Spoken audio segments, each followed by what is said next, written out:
কথায় বলে কলির খেলা চলছে। শাস্ত্রসম্মত আমরা জানি যে 4টে যুগ, সত্য, ত্রেতা, দাপর, কলি। এখন আমরা এই কলিযুগের সময়ে অবস্থান করছি। এর ভেতরেই অনেকে সম্প্রচার শুরু করে দিয়েছেন যে কলিযুগ শেষ হনেওয়ালা, মানে শেষ হয়ে যাবে, খুব তাড়াতাড়ি শেষ হয়ে যাবে, সত্যযুগ শুরু হবে। আবার কেউ কেউ বলছেন সত্যযুগ শুরু হয়ে গেছে। নানান মন্তব্য, নানান দর্শন সম্প্রচারিত হচ্ছে, কিন্তু আজকের যে আলোচনাটি সেটা কিন্তু অন্যরকম। যে আমরা যখন এই কলিযুগেই বসবাস করছি, এখন পবিত্র ধর্মানুষ্ঠান মহাকুম্ভ মেলা, সেখানে একের পর এক দুর্ঘটনা ঘটেই চলেছে। এবার বিগত দিনে কি হয়নি? বিগত দিনেও এই প্রয়াগ তীর্থরাজ ত্রিবেণীতে কিন্তু দুর্ঘটনা ঘটেছিল। তখন মৃত্যুর সংখ্যা আরও অনেক ছিল। আজকের মৃত্যুর সংখ্যা হয়তো 30 অধিক বা আশপাশ হবে। এই ঘটনা ঘটছে। পবিত্র ধর্মতীর্থ, ধর্মস্থান, ধর্মানুষ্ঠান, সেখানে ধর্ম বিরাজ করেন, কিন্তু এখানে এই ধরনের কেন ঘটনা ঘটছে বিগত দিন থেকে শুরু করে আজকে পর্যন্ত? সুতরাং বিতর্ক একটি এসেই যাচ্ছে। অনেকের ধারণা তাহলে কি এখানে কলি বিরাজ করছে?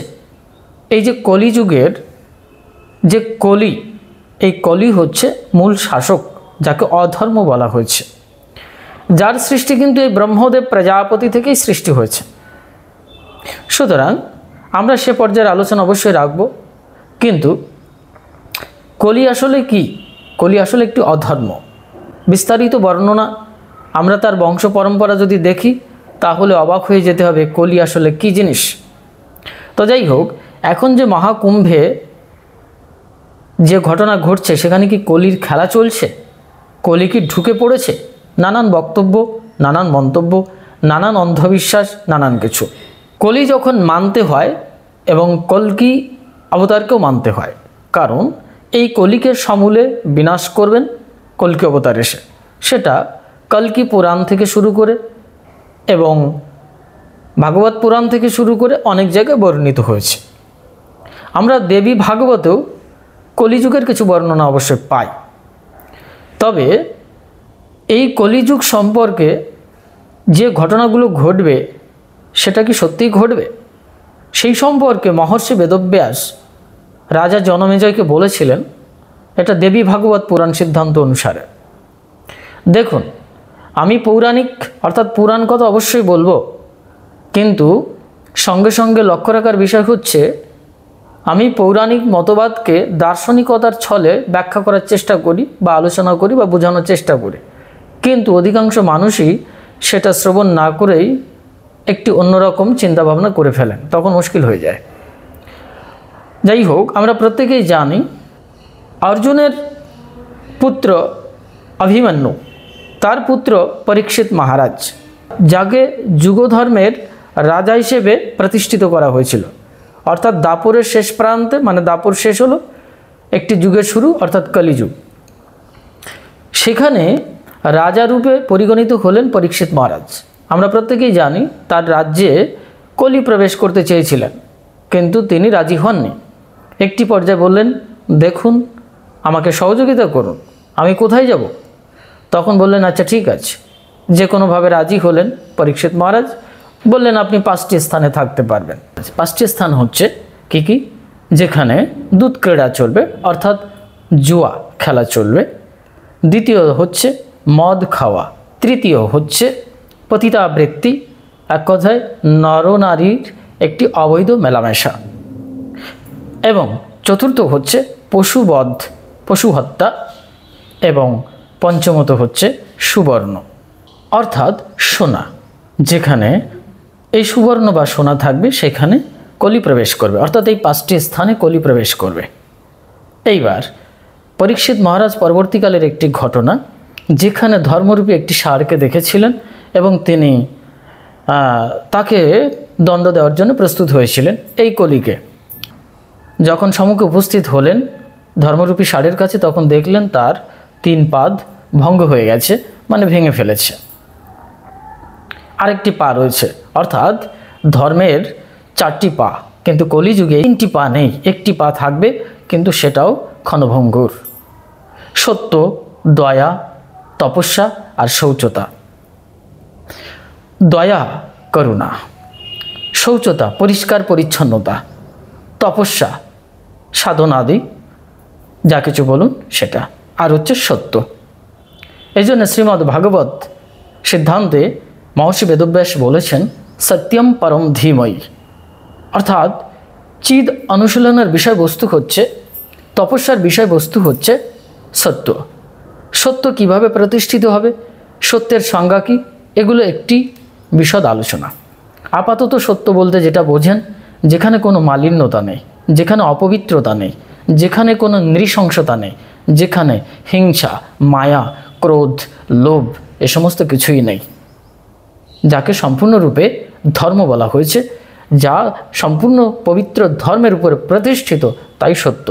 আর সত্য নামক বস্তুটি টিকাকাররা ব্যাখ্যা করেছেন পরমাত্মা বস্তু, অর্থাৎ একমাত্র শুদ্ধ নিত্য পরমাত্মা যে বস্তু, যে সত্তাটি, তাকে বোঝানো হয়েছে সত্য। তো যাই হোক, এখন আমরা দেখতে পাচ্ছি যে এই কলিযুগে এই 4টি পাদের 3টি পা কিন্তু নেই। দয়া করুণা হারিয়ে গেছে। যাদের ভেতরে আছে সেই ব্যক্তির ভেতরে ভাবতে হবে সে কিন্তু ষাটরূপী যে ধর্মের 4টি পা তার ভেতরে রয়েছে। যে ব্যক্তি এই দয়া বা করুণার ভেতরে থাকছেন, বুঝতে হবে তিনি ধর্মরূপী ষাঁড়কে গ্রহণ করেছেন বা ধারণ করে রাখছেন। এবার দেখা যাক, আপাতত আমরা যেটা দেখতে পাচ্ছি ব্যবহারিক দৃষ্টিকোণ থেকে সেটাই বলবো। দয়া করুণা আমরা দেখতে পাই না, মানবিকতা দেখতে পাই না, শৌচতা পরিষ্কার পরিচ্ছন্নতা। এখন দেখুন মহাকুম্ভ মেলার কথাই হচ্ছিল, সেখানে কতটুকু পরিষ্কার পরিচ্ছন্নতা আছে, এটা নিয়ে কিন্তু একটি বিরাট সংশয়। এটা পরবর্তীকালে নদীতে যদি আমরা পর্যবেক্ষণ করি তার প্রমাণ কিন্তু আমরা প্রচুর ভরি ভরি পেয়ে যাব। সুতরাং শৌচতা হারিয়ে গেছে। গঙ্গা, যমুনা, সরস্বতী আমরা একটি মলিনতার বিষয়বস্তু দিয়ে ভরে দিচ্ছি, যাকে আমরা আবর্জনা বলি, এক কথায় নোংরা। তারপরে হচ্ছে তপস্যা। এখন কিন্তু তপস্যা লাগছে না। দেখুন নামধারী, ধর্মধ্বজাধারী হয়ে যাচ্ছেন। এই যে ধর্মধ্বজাগণ পরিণত হচ্ছেন বিনা তপস্যায়, সার্টিফিকেট দেওয়া হচ্ছে। অর্থ থাকবে, শক্তি থাকবে, তাকে সত্য এবং ধার্মিক বলে স্বীকার করা হবে। এই যুগে, কলিযুগের বর্ণনা এটা বলা আছে। সুতরাং তপস্যা আমরা দেখতে পাই না। যে সমস্ত তপস্বীগণ আছেন, যোগীগণ আছেন, তারা নিভৃতে রয়েছেন। তারা পূর্ণরূপে এই 4ই পাদের উপরে প্রতিষ্ঠিত, অর্থাৎ ধর্মের যে 4টি পা তার উপরে প্রতিষ্ঠিত, কোনোটাই ভেঙে যায়নি। কিন্তু আমরা দেখছি কলিগত পাপাসক্ত জীবের জন্যে বর্তমান পরিস্থিতিতে যেটা চলছে সেটা কিন্তু কলির বর্ণনায় উঠে এসেছে, কলিযুগের বর্ণনায় উঠে এসেছে। এখন কেন এগুলো ঘটবে এই বিষয় নিয়ে মহর্ষি বেদব্যাস বলেছিলেন, আমি বলছিলাম, রাজন यस्मिन् युगे जादृक् प्रजाभावति कालतः नान्यत् तद्भावेन नूनं योग धर्महत्र कारणम। अर्थात ব্যাস বললেন, মহারাজ কালবশে যে যুগে যেরূপ স্বভাবাদি বিশিষ্ট প্রজা জন্মে থাকে তার অন্যতা কখনোই হয় না। যুগ ধর্মকেই এই বিষয়ে বিশেষ কারণ বলে জানবে। আমরা পরিষ্কার হয়ে যাচ্ছি যে ব্যাসদেব কি বলছেন। এই কলিযুগে বা এই 4টি যুগে, বিশেষ করে কলিযুগে যে যুগ ধর্ম রয়েছে সেটা কিন্তু ঘটবেই, এর অন্যতা হয় না। কেন বলছেন? যোগ ধর্মস্তু রাজেন্দ্র ন ইয়াতি বাত্যয়াম পুনঃ কালঃ কর্তাতি ধর্মস্য অধর্মস্য চ বৈ পুনঃ। অর্থাৎ মহারাজ আপনি জানেন যে যুগ ধর্মের ব্যত্যয় কখনোই হয় না, অর্থাৎ যেটা বলা আছে যুগ ধর্ম অনুসারে সেটা ঘটবে, সেটা হবেই। এবং কাল, ধর্ম এবং অধর্মের যে কর্তা তিনি নিরন্তর বিদ্যমান। অর্থাৎ বুঝতেই পারছেন এগুলো কিন্তু ঘটবার, যেগুলো যুগ ধর্মে কলিযুগের সম্পর্কে বর্ণনা করা আছে সেটা কিন্তু ঘটবে। যার ফলে এই কলিযুগের মানুষ, পাপাসক্ত মানুষ, তারা নরকে গমন করবে, এ কথাও পরিষ্কার রূপে বলে দিয়েছেন। কালাবস্মিন উগে পাপা নারকম ইয়ান্তি মানবাহ। ওই যেটা বলছিলাম যে কলিযুগের মানুষ, পাপাসক্ত মানুষ, তারা নরকে গমন করবে এবং বিপর্যয় কাল পর্যন্ত তারা সে নরকে অবস্থান করবে। এবং পূর্বের যারা রাক্ষস ছিল তারা ব্রাহ্মণ হয়ে জন্মগ্রহণ করবে, সেটা পরিষ্কার বলা আছে। তার মানে এখানে কিভাবে, কার ভেতরে কলি কিভাবে প্রবেশ করবে সেটা বর্ণনায় উঠে এসেছে। এখন আমরা দেখব যে সত্যি সত্যি কি এরকম কোনো ধর্মানুষ্ঠানে কলি প্রবেশ করছে কিনা। কারণ পরীক্ষিত মহারাজের কথা যে বলছিলাম, যে তিনি 5টি জায়গা দিলেন কলিকে, সেই জায়গার ভিতরে কিন্তু সুবর্ণ একটি সোনা, যেখানে সোনা থাকবে সেখানে কলি প্রবেশ করবে বা সেখানে অবস্থান করবে। বাস এটা বলার সঙ্গে সঙ্গে কলি খুব চতুর ব্যক্তি, তিনি প্রবেশ করলেন রাজার মুকুটে, কারণ রাজার মুকুটে সোনা ছিল। আর তখনই রাজার মস্তিষ্ক বিকৃত হয়ে গেল, তিনি চঞ্চল হয়ে উঠলেন এবং তৃষ্ণার্ত হয়ে উঠলেন। অর্থাৎ তার ভেতরে একটি জাগতিক মোহবোধ কাজ করতে শুরু করলো। একটি পর্যায়ে যখন তিনি একটি দূরবর্তী স্থানে ছিলেন, যেখানে তৃষ্ণা নিবৃত্তির জন্য একটি মুনি আশ্রমে প্রবেশ করেছিলেন। যাই হোক, সেখানে তিনি তাকে আহ্বান জানালেন, আমাকে তৃষ্ণা নিবৃত্ত করবার একটু জল পানি যাই একটু কিছু দিন। কিন্তু তিনি তো ধ্যানস্থ ছিলেন, সাড়া দিচ্ছিলেন না। রাজা ওই কলিহত হওয়ার কারণে, তার মস্তিষ্ক বিকৃতির কারণে তার মাথায় ঢুকে গেল, ক্রোধ আসলো, উনি সঙ্গে সঙ্গে একটি মৃত সর্পকে তার গলায় পেঁচিয়ে দিলেন। পরবর্তীকালে ওই ঋষির একটি সন্তান এসে এটা জানতে পারলেন, বুঝতে পারলেন, তারপর একটি অভিশাপ প্রদান করলেন। পরবর্তীকালের সেই ভাগবত কথামৃত সুখদেব মহারাজের কাছ থেকে শুনলেন। তারপরে তিনি মৃত্যুঞ্জয়ী হলেন, কিন্তু তাকে মৃত্যুবরণ করতে হয়েছিল।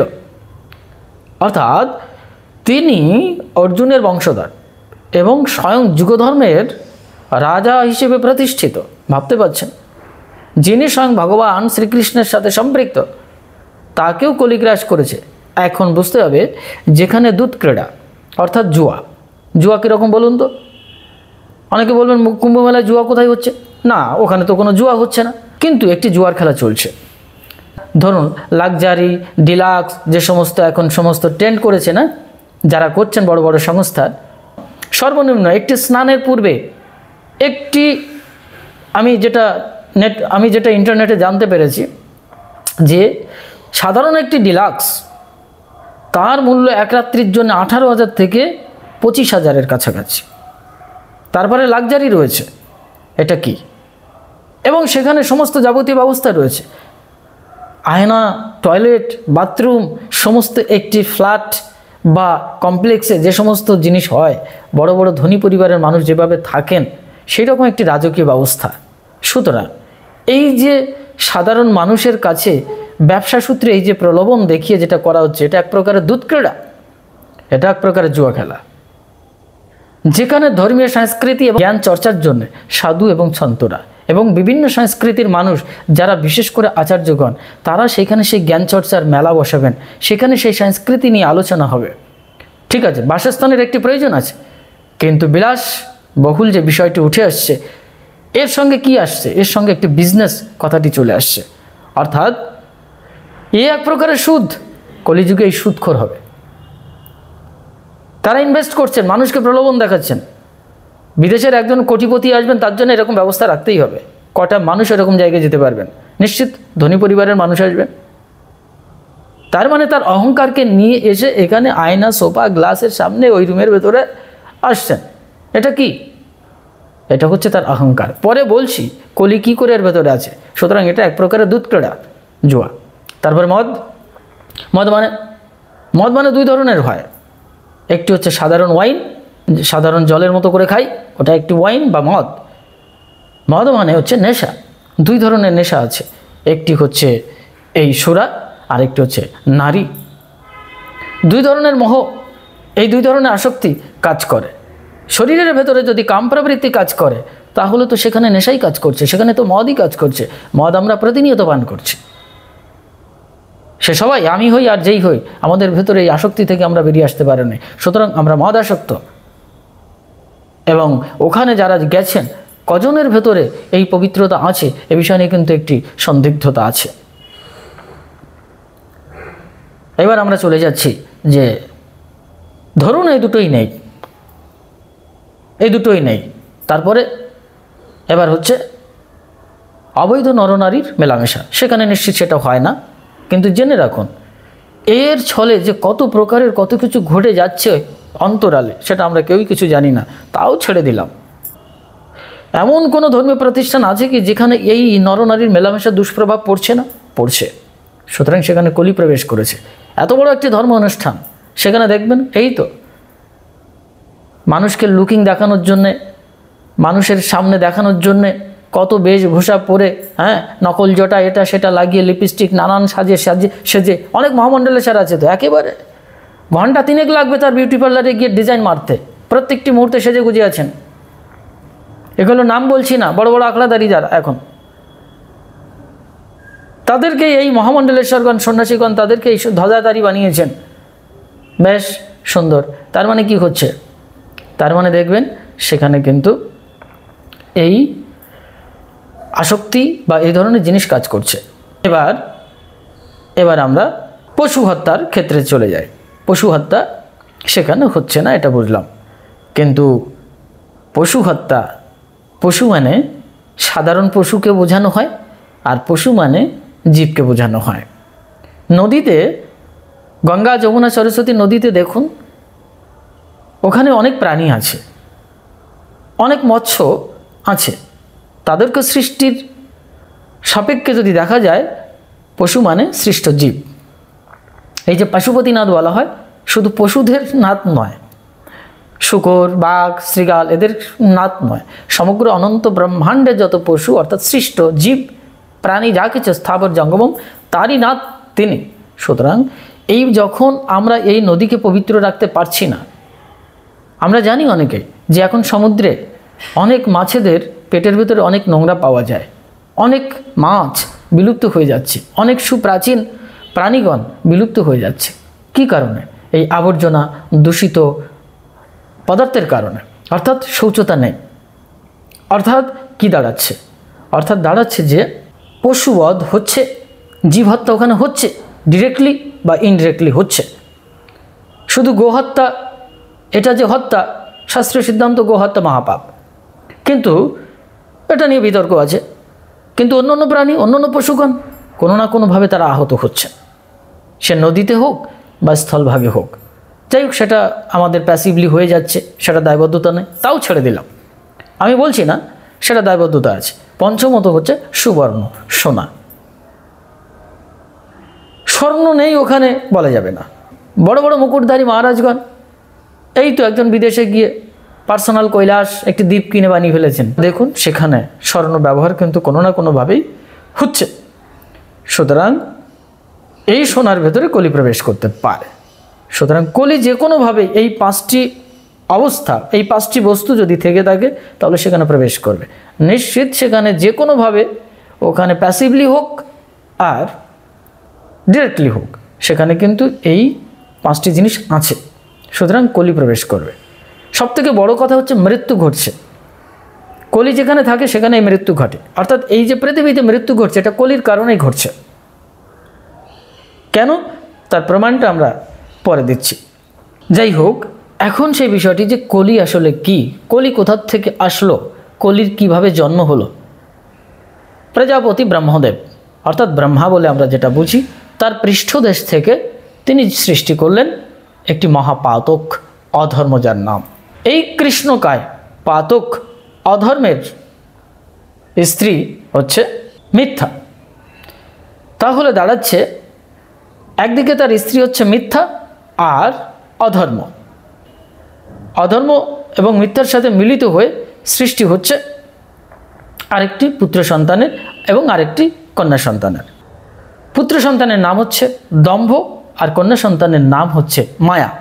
আবার এই যে দম্ভরূপী পুত্র সন্তান, তার ভগিনী সম্পর্কে হচ্ছে ভগিনী মায়ার সঙ্গে সম্পৃক্ত হয়ে, অর্থাৎ তাদের সম্মিলনে, তাদের মিলিত অবস্থায় সৃষ্টি হলো আরেকটি পুত্র এবং আরেকটি কন্যা। সেই পুত্রের নাম হচ্ছে লোভ এবং কন্যার নাম হচ্ছে নিকৃতি। তাহলে এখানে আমরা পেয়ে যাচ্ছি সৃষ্টি হয়ে গেল অধর্ম সঙ্গে মিথ্যা, তারপরে দম্ভ, তারপরে মায়া, তারপরে লোভ, তারপরে নিকৃতি। এবার লোভ এবং নিকৃতি অর্থাৎ লোভের ঔরসে সৃষ্টি হচ্ছে এবার আরেকটি পুত্র এবং আরেকটি কন্যার। সেই দুজনের নাম হচ্ছে ক্রোধ এবং হিংসা। এই ক্রোধ হচ্ছে পুত্র আর হিংসা হচ্ছে কন্যা।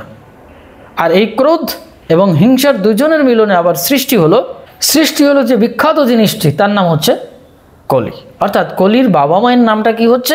ক্রোধ এবং হিংসা। তার মানে এখানে কলির ডাইমেনশনটা আবিষ্কারের পূর্বে আমি আগেও বলতাম যে কলি এমন একটি পাপাচ্ছন্ন অবস্থা, পাপাচ্ছন্ন মানসিকতা, যার ভেতরে সমগ্র প্রকারের প্রবৃত্তি রয়েছে। আমরা কি কি পেয়েছি? নিকৃতি, আমরা পেয়েছি লোভ, আমরা পেয়েছি ক্রোধ, আমরা পেয়েছি মিথ্যা, আমরা পেয়েছি দম্ভ, আমরা পেয়েছি অধর্ম। এই ক্রমানুসারে কলির জন্ম হচ্ছে। তার মানে যেখানে, যে বস্তুতে, যে ব্যক্তিতে লোভ, মায়া, দম্ভ, হিংসা, ক্রোধ, অহংকার, মিথ্যা, অধর্ম এগুলো রয়েছে, দিয়ে সে আসলে প্রকৃতপক্ষে, আর সেই বস্তুটাই প্রকৃতপক্ষেই কিন্তু কলির ডাইমেনশন। এটা আমরা একটি তত্ত্বগত দৃষ্টিকোণ থেকে দেখব। আর পৌরাণিক দৃষ্টিকোণ থেকে সেখানে সন্তানাদি হয়েছে, এই প্রক্রিয়াতে এসেছে, তাদের নাম এটা এটা, ঠিক আছে। কিন্তু বাস্তবিক কিন্তু ধর্মের তত্ত্বত দিক হচ্ছে এটাই, যে এগুলো আপনার জীবনে আছে না নেই, এটার উপরে ডিপেন্ড করবে যে আপনি কলিহত কিনা, পাপাসক্ত কিনা, কলি দ্বারা আক্রান্ত কিনা। এবং এই কুম্ভ স্থানে বা কোনো স্থানে, কোনো ধর্মীয় প্রতিষ্ঠানে এই কলিসত্তাটি আছে কিনা। যেখানে এই জিনিসগুলো আছে বুঝেই নিতে হবে সেখানে কলি প্রবেশ করেছে। এটা বাকিটা আপনাদের বিচার্য বিষয়। এবার কলির থেকে সৃষ্টি হচ্ছে আর দুটো সন্তানের, একটি পুত্র একটি কন্যা। পুত্রটির নাম হচ্ছে ভয় এবং কন্যাটির নাম হচ্ছে মৃত্যু। এই যে মৃত্যুর কথা বলছিলাম, তাহলে এই ভয় এবং মৃত্যু থেকে আবার দুজনের জন্ম হচ্ছে। একটি হচ্ছে নিরয় আর একটি হচ্ছে যাতনা। নিরয় অর্থাৎ নরক এক প্রকারের, সেই নরক হচ্ছে পুত্র আর যাতনা হচ্ছে কন্যা। তার মানে কলির থেকে জন্ম হচ্ছে ভয় এবং মৃত্যুর। তাহলে কেন মৃত্যু ঘটছে বোঝা যাচ্ছে। অর্থাৎ যেখানে মৃত্যু আছে, যেখানে ভয় আছে, যেখানে যাতনা আছে, যেখানে এইগুলোই রয়েছে, সেখানে কিন্তু পুত্ররূপী নরকও রয়েছে। তার মানে এই যে শাস্ত্রীয় সিদ্ধান্ত বলছে, এই কলি হত পাপাসক্ত জীবগণ তারা নরকে যাবে, বিপর্যয় কাল পর্যন্ত নরকে থাকবে।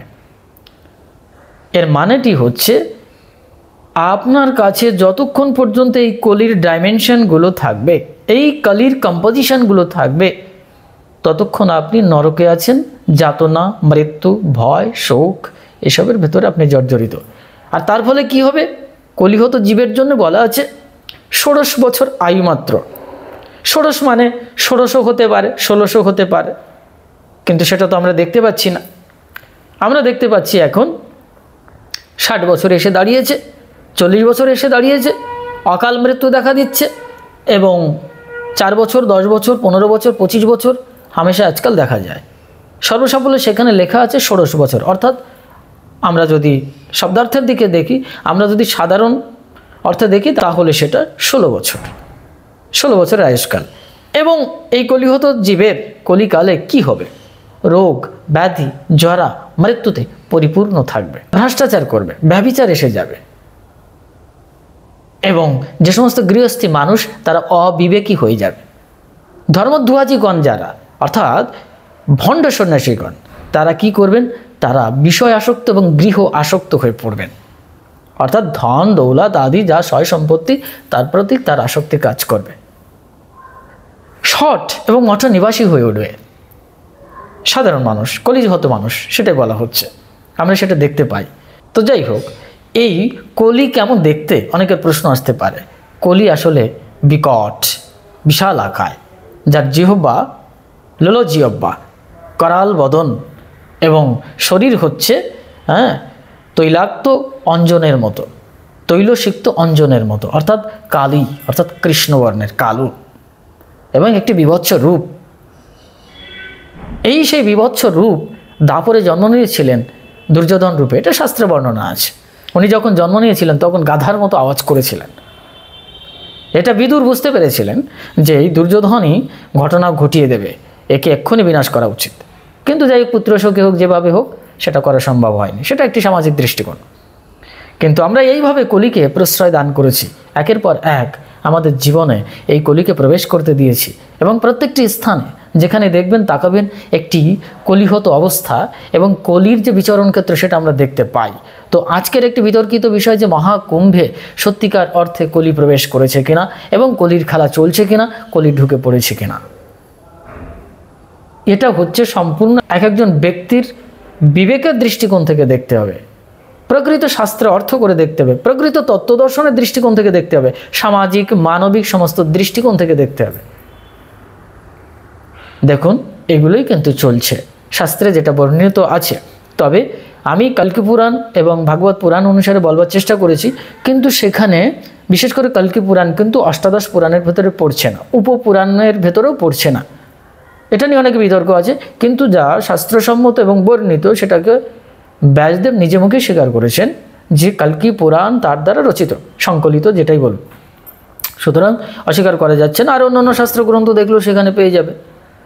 এখন বক্তব্য হচ্ছে যে কলির যে বিচরণ ক্ষেত্র এবং তার যে চারিত্রিক বৈশিষ্ট্য সেগুলো কি আমরা দেখতে পাচ্ছি আমাদের ব্যক্তি জীবন থেকে শুরু করে সমাজ জীবনে? হ্যাঁ, আমরা দেখতে পাচ্ছি।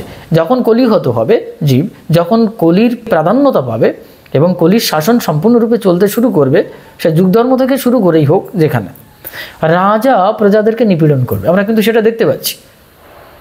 অনেক কিছুই দেখতে পাচ্ছি, কিন্তু দেখেও আমরা অজ্ঞান, অন্ধ, কারণ আমাদেরকেও কলি গ্রাস করেছে। সুতরাং খুব সাবধান।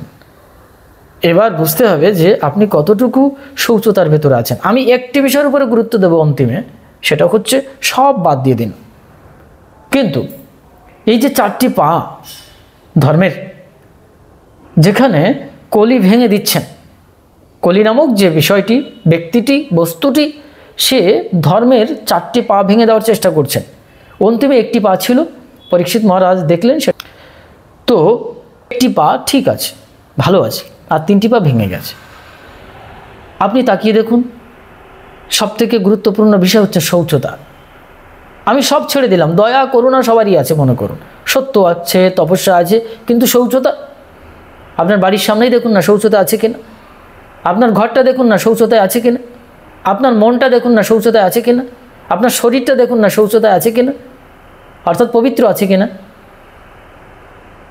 নির্মাল্যতায় আছে কিনা, মলিনতা নেই যেখানে। অর্থাৎ আমি পূর্বেই বলেছি, যেখানে মলিনতা রয়েছে আভ্যন্তরীণভাবে এবং বাহ্যিকভাবে, তাহলে সেখানে কলি গ্রাস করবে।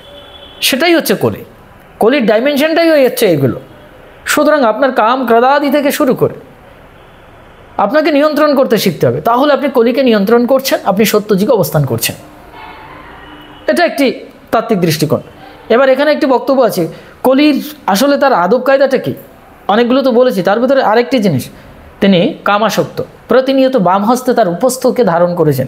উপস্থ মানে পুরুষের পুরুষ আকার, যেটা সেটাকে ধরে রেখেছেন, অর্থাৎ কামাসক্ত।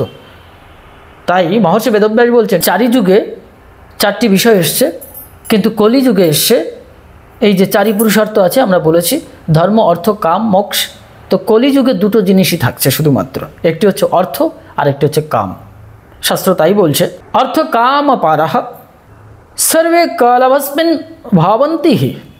অর্থাৎ এই কলিযুগে 2টো জিনিসই শুধু থাকবে, সেটা হচ্ছে অর্থ আর কাম, ধর্ম থাকছে না। এই জন্যে ধর্মবিহীন অর্থ এবং কাম, সেটা একটি কলির সাথে সম্পৃক্ত বিষয়। এবং দেখুন চারিদিকে এই অর্থ রয়েছে আর এই কামে পরিপূর্ণ, অর্থের ছড়াছড়ি। আর যেখানে অর্থ আছে, যশ, মান, প্রতিষ্ঠা, সেখানেই তিনি সৎ ব্যক্তি বলে পরিগণিত, বড় ধর্মধ্বজাধারী বলে পরিগণিত। এই জিনিসগুলো এই কলিযুগেই দেখা যাবে, আর সেই জিনিসগুলোই দেখা যাচ্ছে। আর সে যে কোনো কুম্ভে হতে পারে, যে কোনো স্থানেই হতে পারে, সেখানেই কলির তাণ্ডব লীলা চলছে, কলির খেলা চলছে। যাই হোক, সর্বোপরি আভ্যন্তরীণ এবং ধর্মের আধ্যাত্মিক দৃষ্টিকোণ থেকে যদি দেখি, তাহলে প্রতি মুহূর্তে আমার ব্যাখ্যাটা হচ্ছে, যারা সত্যে অবস্থান করছেন তারা কলিহত নন, তারা উৎকৃষ্ট ব্রাহ্মণ, তারা প্রকৃত ধর্মধ্বজাধারী। আর এই রিপুয়াদিতে যারা আমরা আক্রান্ত, বুঝতে হবে যে আমরা কলিহত, পাপাসক্ত, আমাদের জন্য মৃত্যু অপেক্ষা করছে, আমাদের জন্য নরক অপেক্ষা করছে, আমাদের জন্য জরা ব্যাধি, নানান ব্যভিচার আদি অপেক্ষা করছে, আর সেগুলো আমরা দেখতে পাচ্ছি।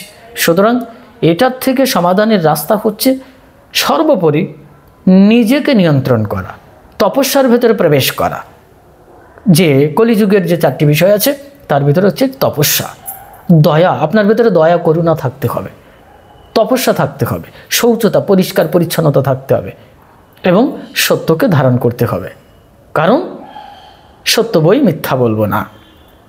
কারণ স্বামী বিবেকানন্দ বলছেন যে সত্য কখনো মিথ্যার সঙ্গে বন্ধুত্ব করতে পারে না, অর্থাৎ সত্যকে ধারণ করতে হবে। তাহলে আপনি প্রকৃত সত্যে প্রতিষ্ঠিত হলেন, সঙ্গে সঙ্গে আপনি প্রকৃত মুক্তি পরামুক্তি লাভ করলেন। আদারওয়াইজ আমাদেরকে নরকে যেতে হবে।